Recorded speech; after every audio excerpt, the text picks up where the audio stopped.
தமிழகத்தில் சட்டம் ஒழுங்கு பிரச்சினைகள் மற்றும் கலாச்சார சீரழிவை ஏற்படுத்துவதாக கூறி காதலர் தின கொண்டாட்டங்களுக்கு தடை விதிக்க கோரி இந்து மக்கள் கட்சி தலைவர் அர்ஜுன் சம்பத் டிஜிபியிடம் மனு அளித்துள்ளார். நட்சத்திர விடுதிகளில் மது அருந்தி ஆபாச நடன நிகழ்ச்சிகள் நடத்தப்படுவது உள்ளிட்ட செயல்களால் சமூக அமைதி பாதிக்கப்படுவதாக மனுவில் அவர் தெரிவித்துள்ளார். இதனால் தமிழகம் முழுவதும் காதலர் தின கொண்டாட்டங்களுக்கு தடை விதித்து கடுமையான நடவடிக்கைகள் எடுக்க வேண்டும் எனவும் அர்ஜுன் சம்பத் அளித்துள்ள மனுவில் வலியுறுத்தப்பட்டுள்ளது. Rose day, kiss day, hug day, அப்புறம் வேலண்டைன் டே, சாக்லேட் டே, இப்படி வரிசையாக ஒவ்வொரு நாளும் ஒவ்வொன்றும் பண்ணுறாங்க. நம்ம காதலுக்கு எதிர்ப்பு கிடையாது. உண்மை காதைகளை போற்றுவது நம்முடைய தர்மம்.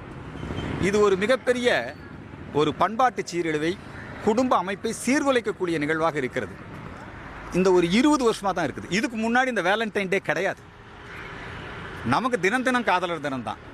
அதனால் இது ஒரு வியாபார உள்நோக்கத்தோடவும் ஒரு கலாச்சார பண்பாட்டு சீரழிவு உள்நோக்கத்தோடவும் இது நடத்தப்படுகிறது. இனி செல்லும் இடமெல்லாம் செய்தி. தந்தி டிவியின் வாட்ஸ்அப் சேனலை ஃபாலோ பண்ணினா செல்ல இருக்கும் இடமெல்லாம் செய்தி. இதோ QR கோட் இப்பவே ஸ்கேன் பண்ணுங்க, ஃபாலோ பண்ணுங்க.